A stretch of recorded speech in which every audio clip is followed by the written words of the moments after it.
What's up, YouTube? Look at here. You're tuned in to yet another episode. This is Payday Boxing. About to take y'all to church here in a minute. We about to talk that shit. But before we go ahead and do that, y'all make sure y'all hit that like button one time for the one time.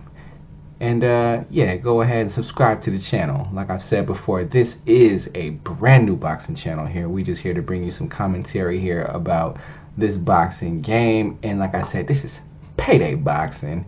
So we here to talk about them money fights. Now let's go ahead and get into this thing. Today's video, we got some more commentary on my man Keith Thurman. Mr. KOs for life. If you can beat me, beat me. And yeah, so as y'all know, this weekend we got Keith Thurman, we got Josesito Lopez coming up, we got One Time versus the Riverside Rocky coming up. It's gonna be a massive showdown, big time fight coming up to you on PBC.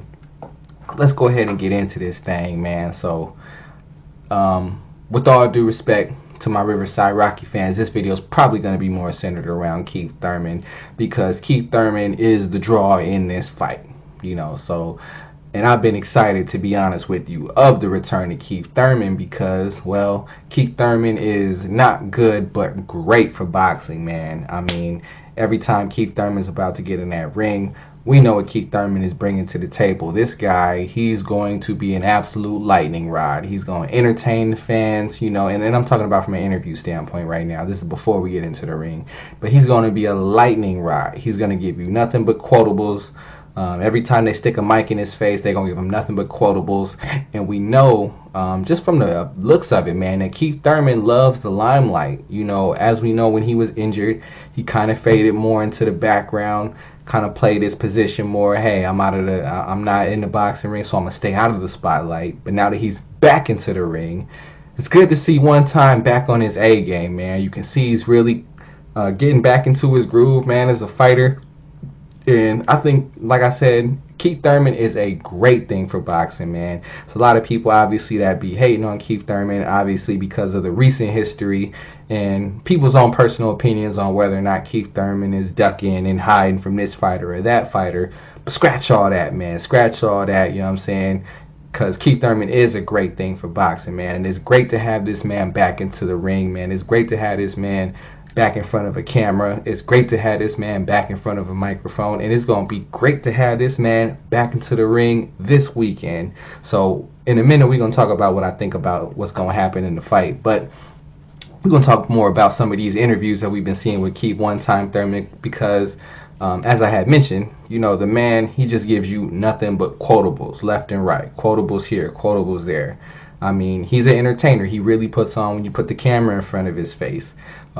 As some of you have seen, Keith Thurman done dissed Adrian Broner, called him about bullshit, you know, the boy who cried wolf, and hey, he kind of kept it real on Adrian Broner, man, because we all know what AB do. AB, about bullshit, average boxer, ain't beating nobody. You know what I'm saying? We all know what AB is going to do, man. He going to get up there, talk a good game before his fight, get everybody interested, think maybe he's going to, oh, maybe this is the fight that he turns it around, and then he's going to get in the ring and he's not going to let his hands go, and he's going to find a way to lose, you know. So Keith Thurman kind of called out AB on his about bullshit because, as we see, AB is about bullshit, you know.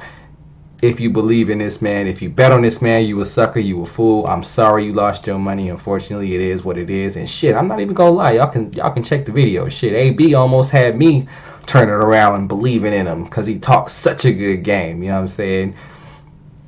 But yeah, that's just one thing, man. Now we called out AB on his BS. We also saw him bigging up Deontay Wilder, you know, which I thought was a great thing. I love it when fighters show props and respect to other fighters. And Keith Thurman had nothing but great things to say about Deontay Wilder. And what can I say? Deontay Wilder is definitely one of my favorite fighters. As you can see, he's the picture in my avatar, with the crown and the mask. I just thought that was so slick, what I'm saying, with the crown and the mask. But that's just me personally, with the diamond crown he had, the diamond mask on before the Fury fight. Also, that I will say this. I also saw the interview, and if you guys haven't seen this before, what y'all need to get on is y'all need to go ahead and get on the Fox Sports, and I think it's usually FS2, not FS1, but FS2. They usually are running the PBC. They usually have a little PBC platform that they do before the fights to try to build, the promotion for the fights. Shout out to Sean Porter and Abner Mares who are on that show. There's also this beautiful little British thing who's on the network too. Shout out to her. I forget her name, but shout out to her too, because she's a beautiful little thing. She definitely plays that eye candy role very well. But in any case, I digress. In any case, he got on there, he did a little interview, and of course it was a funny interview because you literally have Abner Mares, the lady, and then Sean Porter conducting the interview. So of course every time Sean Porter's asking a question, you can see how Sean Porter's looking a little giddy, every time he talks to Keith Thurman. Keith Thurman gave his comments on the Ugas fight. He definitely he wished Sean Porter well, says that he hopes that Sean Porter can get through that fight, even though he actually also mentioned that Ugas is a live dog, but he did wish Sean Porter well in that fight. He also in that interview, and what I thought was a real good, the best part of that interview was where he actually touched on some of the insecurities about the injuries that he's had. He did admit that, as he's getting older in this boxing game, those injuries are in the back of his mind.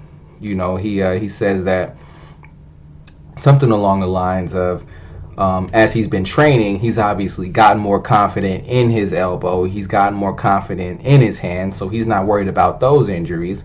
But he says as he ages, what injuries are going to happen next? So he says that in the back of his mind, he always wonders, what other injuries can occur. He mentioned that because he says, I know what type of pounding I put on my body through the years. I know what type of stress and strain that I put my body through over the years. So in the back of my mind, even though in the front of my mind I'm training hard and I'm getting through the training and I'm building confidence, in the back of my mind I'm always wondering what injury could come next. So that's something that I definitely will comment on later in the future as well, because when you got that little itty bitty seed of doubt, man, you just never know when something will turn into a self-fulfilling prophecy. Also, and then one thing that I didn't like, actually, and this I really didn't like at all, actually, that he has said, and maybe Keith Thurman is just doing his best Mayweather, where he's turning heel, which for those of you who don't follow, like WWE or never watched WWE, turning heel just means that you're playing the bad guy role. It's possible that he could be turning heel when he said this, because he said he doesn't owe the fans anything. And I'm over here like, what? What you talking about, bro? What you talking about? You don't owe the fans anything. The same people who made you a millionaire, the same people who watch your fight, you don't owe them anything? Hold up, man. So let me put this on the table and let me set the record straight, because what he said is, did I take out a loan? How do I owe them anything? Well, actually, you kind of did take out a loan from the fans, and I'll explain to you how. Now, we all know that Fox is a free network. Fox, I don't know if he's actually fighting on Fox or if he's fighting on FS1 or FS2. FS1, FS2 are not free networks. You'll have to subscribe to cable or get a streaming service to view those. But if you are fighting on Fox, that fight, here's how those fights get financed. So a network like Fox, even though it is free programming, what will happen is that they are selling ad revenue. They're selling ad revenue for their programs. They are able to charge a certain amount of money for their ad revenue depending on the ratings. How many eyes are going to be watching? So, for example, Campbell's Soup. Say Campbell's Soup. It's a lot of people getting sick this time of year. It's January. Campbell's Soup wants to advertise, on Fox Sports Network. Well, Fox Sports Network says from this time slot to this time slot when Keith Thurman is fighting, we know that there's likely to be around 2 million eyes, 2.5 million eyes, 3 million eyes that are going to be watching the program. So for you to put your advertisement in front of between 2 million and 3 million eyes, we're going to charge you this much. On the flip side of that, let's say the fans, us, are not watching Keith Thurman's fights. So let's say he's only going to get, let's say he only gets 500,000 people, 600,000 people watching his fights. Fox is not able to charge the same amount of money that they would charge for you to advertise during that time slot. That's how it works with the Super Bowl. The reason why it costs millions of dollars to advertise during the Super Bowl is because the Super Bowl says, well, while the Super Bowl is going on, we know half of America is going to be tuned into this channel right now. So if you want to advertise on this channel right now with 100 million people, 150 million people, however many hundreds of millions it is watching the Super Bowl, we're going to charge you this ridiculous amount. That's how that game works. So in turn, when the network is able to charge you high amounts of dollars for advertisement revenue, and this is of course outside of the Showtime method where it's pay to watch the channel. If it is a free channel and they're charging for their ad revenue, that goes into how much the fighter is going to make. So if they're able to charge a lot of money for their ad revenue because they know 2 to 3 million, 4 million, 5 million, however many million people are going to be watching during that time slot, and they can sell their advertisements for a lot more money, that's going to factor into how much money you can make on that network. So that has to do with eyes watching that particular station. So I didn't like how he said that he doesn't owe the fans anything, even though we're the ones that are literally either watching the program and increasing his ad revenue, which therefore increases his fight purse. I didn't like that. That was the one thing that I didn't like what he had to say. But outside of that, man, everything else that Keith Thurman has been saying, we're seeing vintage Keith Thurman. He's back in fight mode. You see him talking big, talking loud, thumping his chest out. Beating on his chest a little bit more than what he's normally been doing when he's been out of action. And keeping it real with you, my prediction on the fight, I'm expecting Keith Thurman to knock Josesito Lopez out. Keeping it real with you. I mentioned it in a previous video before, when the Riverside Rocky does step up in competition, he usually ends up losing. And I don't have box rec up in front of me now. I'm not sure. I think he had 7 losses and like 3 or 4 of them by knockout. Well, he hasn't fought anybody like Keith Thurman yet, so that's why I'm predicting a knockout.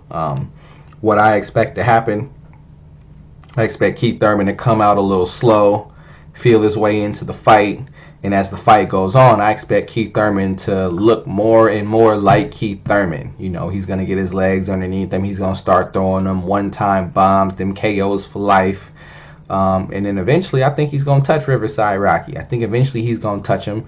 I don't know if he's going to knock him out cold, but I could see him beating on Josesito Lopez at some point to where the corner ends up throwing a towel or stopping the fight. That's what I'm going with. I'm going with the stoppage. I don't think he's going to one punch knock him out. I think it's definitely going to end up being a stoppage some way, somehow, whether Riverside Rocky quits on his stool, which I can't see. He's Riverside Rocky, man. He's got Rocky in his name, so I don't see anybody with the name of Rocky quitting. But I could definitely see the corner throwing in the towel somewhere closer to the later rounds, round 9, round 10, something like that. So that's definitely my prediction for the fight. I am predicting a Keith Thurman victory after a slow start, and then that should do nothing but lead on to bigger and better things. The conversation between Sean Porter and Keith Thurman during their segment on FS2. There was definitely some talk about that rematch, so that's definitely something that both fighters seem interested in. They both mentioned that they were interested in going back and forth with one another. You could definitely tell just by how they were communicating with one another that there was some posturing going on there, so definitely looks like there's no love lost between the guys. So I'm looking forward to that fight, that unification bout. So yeah, that's my take on the fight. That's my prediction. I think Keith Thurman is going to win by a late stoppage, you know, 8th, 9th, 10th round, something like that. And I've been very entertained by what I've seen from Keith Thurman. So you guys let me know what you think about the fight. What's your prediction for the fight? Do you like? Have you been entertained by what Keith Thurman's been saying in the media?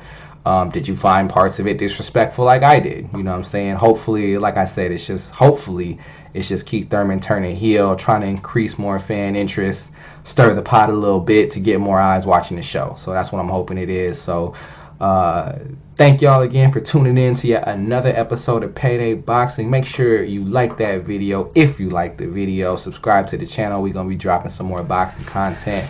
Let the church go ahead and say amen. To the next one, I'm gone, y'all. Peace.